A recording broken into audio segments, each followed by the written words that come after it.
Muhammad had an adopted son named Zayd bin Muhammad. He would like to marry off Zayd. Zayd, I would like to marry you with Zaynab. I think she would be a great wife for you. Yes, Rasulullah. Let's go to her place.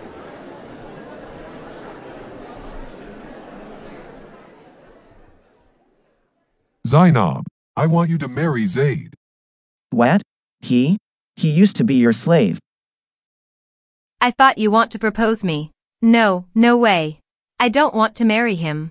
He was a slave and I have a higher social status than him. You have to marry Zayd. Oh Rasulullah, do you really want to tell me what to do? If I already decide something for you, then you need to obey. Quran, Surah Al-Ahzab, verse 36 says, "It is not for a believing man or a believing woman, when Allah and His Messenger have decided a matter, that they should have any choice about their affair. And whoever disobeys Allah and His Messenger has certainly strayed into clear error." Okay, I will marry Zayd. Muhammad then held a wedding ceremony for Zayd and Zaynab. One day, Muhammad tried to find Zayd in his house.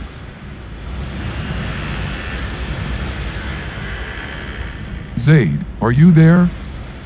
But Zayd was not at home.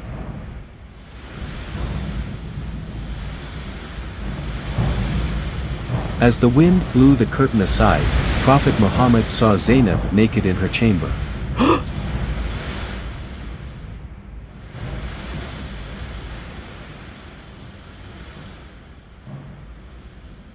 MashaAllah. Oh, Rasulullah.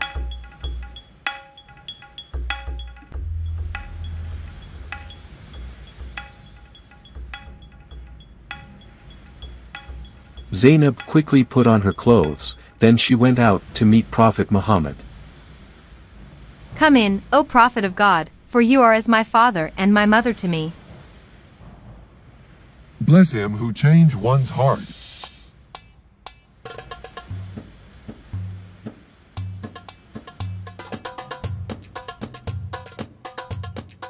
History of Tabari, Volume 8, page 4, explains that Muhammad saw his daughter-in-law naked. Zaynab was in her chamber, undressed, and admiration for her entered the heart of the Prophet. After seeing his daughter-in-law naked, the Prophet fell in love with her. This is according to Tafsir al-Jalalain, Quran, Surah al-Ahzab, verse 36. Then on one occasion, the Prophet caught sight of her and felt love for her.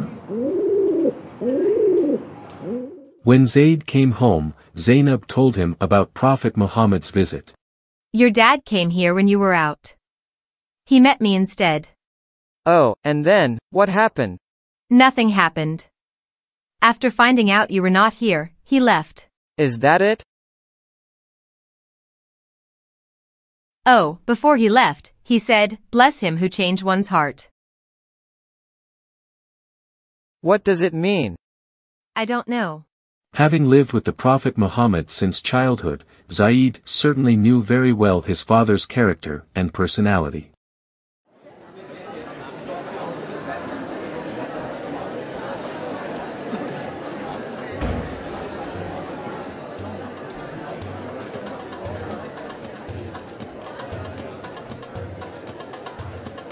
It was difficult for Muhammad to hide his feelings toward his daughter-in-law.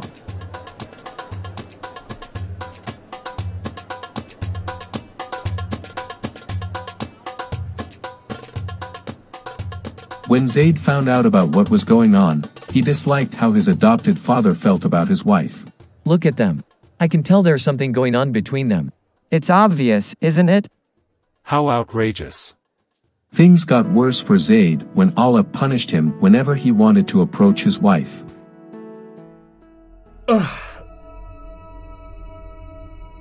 Ouch, it hurts. My private part is swollen so bad, it hurts.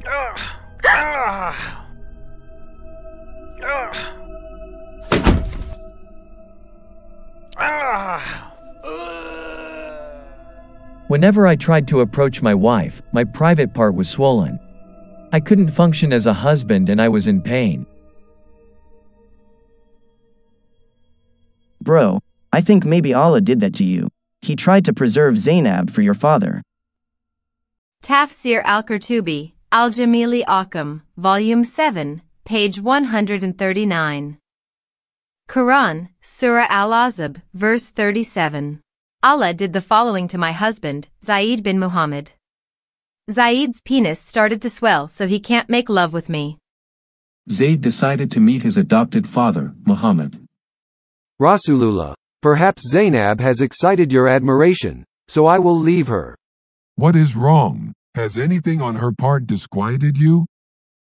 No, by God, nothing she has done has disquieted me. Keep your wife to yourself, don't separate from her, and fear Allah. But actually, Muhammad hid his desire toward Zaynab. Oh, I can't forget how she looked in her room that day. I'm afraid people will start to notice this. Oh, wait, Allah sent a message to me. Quran, Surah Al-Ahzab, verse 37. And, remember, O Muhammad, when you said to the one on whom Allah bestowed favor and you bestowed favor, keep your wife and fear Allah, while you concealed within yourself that which Allah is to disclose. No need for me to conceal my feeling, since Allah will disclose it anyway. Since then, Muhammad did not stop Zayd anymore.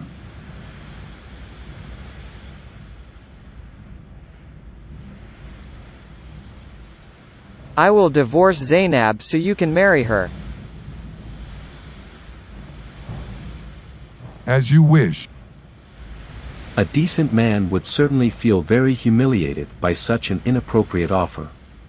But it seems that the Prophet had his own moral standards. People start talking about Muhammad's plan to marry Zaynab. How come he could marry his daughter-in-law? In the Quran, Surah Al-Ahzab, verse 36, Allah forced Zaynab to marry Zayd. But just one verse later, Allah married Muhammad to Zaynab. Why is Allah more concerned with fulfilling the Prophet's sexual desires than anything else? Allah allows me to marry Zaynab, since Zayd wasn't my real son. So when Zayd had no longer any need for her, we married her to you in order that there not be upon the believers any discomfort concerning the wives of their adopted sons when they no longer have need of them. And ever is the command of Allah accomplished. With Quran, Surah Al-Ahzab, verse 37, Muhammad banned adoption in Islam. We cannot adopt orphans anymore. How on earth God would abolish the noble practice of adoption? To show that Zayd is not his real son and it is legal for Muhammad to marry his daughter-in-law. Wow, the excuse is worse than the offense. Who would like to follow the Prophet's moral example? Develop wrong desires for your son's wife? Aren't we all want our sons to have Sakina, Mawadda, and Rama marriages? This is one of Rasulullah's many privileges. Not for you, but for the Prophet only. Tafsir al-Qurtubi, Quran, Surah Al-Ahzab, verse 50. If Prophet Muhammad looks at a woman and desires her, then it is necessary for her husband to divorce her so that he can marry her. That is his right from God.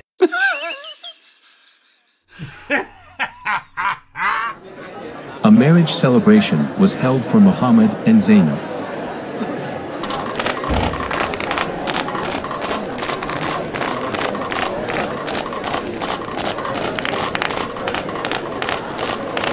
Everybody was happy except Zayd.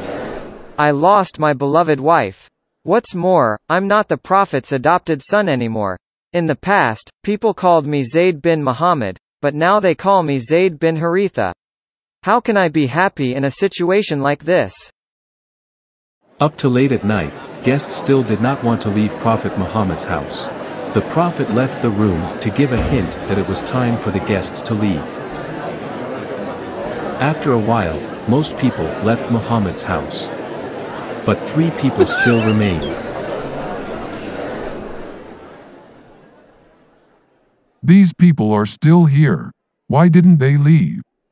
Don't they know that we want to be alone? The prophet showed displeasure with them. Look. He tried to show us that we should leave. Why not telling us directly? Maybe he needs Allah's help to get rid of his guests.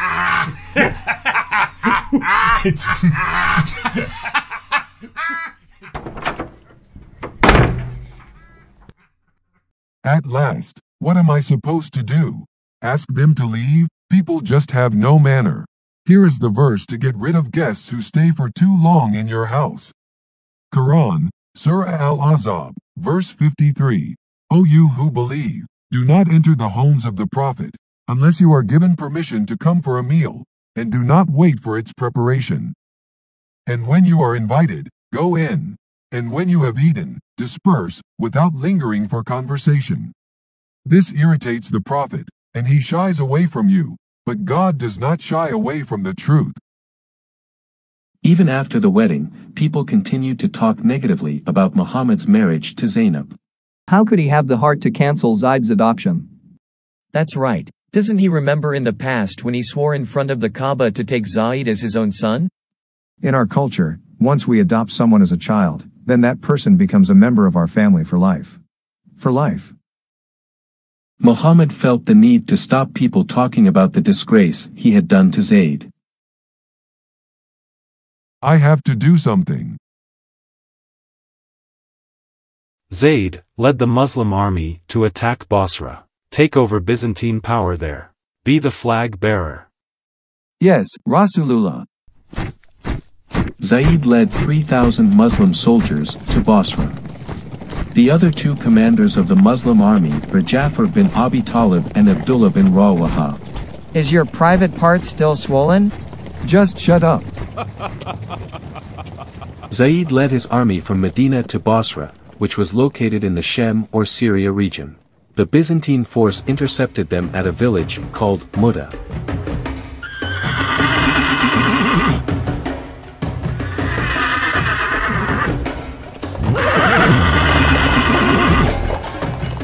Oh, they're already waiting for us. Retreat! Retreat! Loose!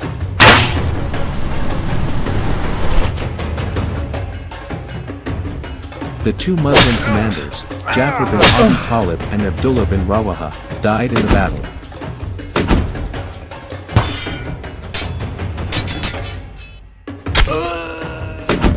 In the past, by Muhammad's order, Zayd used to attack and rob Quraysh merchants who were easy targets.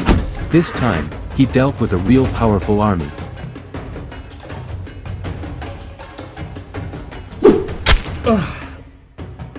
Zayd finally died. Let's compare the love story of the Prophet Muhammad and Zaynab with the incident that happened to King David, which is written in the Bible, 2 Samuel, chapters 11 and 12. Just as the Prophet Muhammad lusted for Zaynab, King David also had a passion for Bathsheba, the wife of an Israeli soldier named Uriah. King David then removed Uriah so that he could marry Bathsheba. The true God of the Bible, Yahweh, does not compromise his holiness with David's or anybody's sins, even when David was his chosen king. He severely chastised and punished King David. 2 Samuel, chapter 12, verse 10. Now, therefore, the sword shall never depart from your house. Consequently, David repented in tears in Psalms, chapter 51, verse 1 to 3 and 10. Have mercy upon me, O God, according to your unfailing love. Yahweh condemned covetous sexual desires for another man's wife. Matthew, chapter 5, verse 27 and 28. Exodus, chapter 20, verse 17. Thou shalt not covet thy neighbor's wife. On the other hand, the God of the Quran, Allah subhanahu wa ta'ala, never punished Prophet Muhammad, no matter how sinful he was. Allah cooperated with the Prophet to realize his evil desires, through various verses of the Quran which justify the destruction of the household of his own son and daughter-in-law. Quran, Surah Al-Ahzab, verse 37 and 38. Al-Sirah Al-Halabiyah, Volume 3, page 377.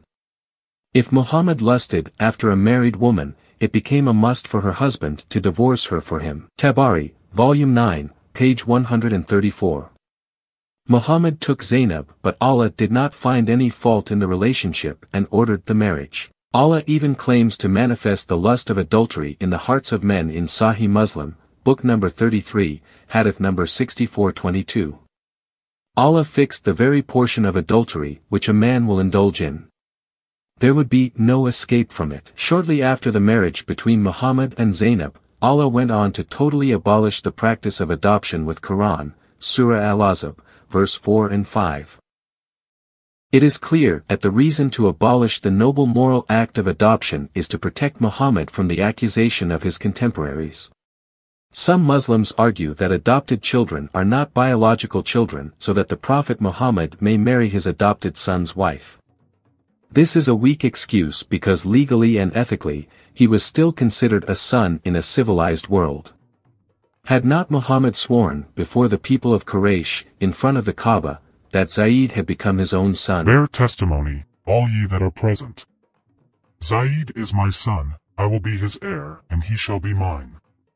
Muhammad claimed to have excellent moral examples in Quran, Surah Al-Ahzab, verse 21. Indeed, in the Messenger of Allah you have an excellent example for whoever has hope in Allah and the Last Day. Is there any sane Muslim who would want to follow the example of the Prophet in marrying his own son's wife?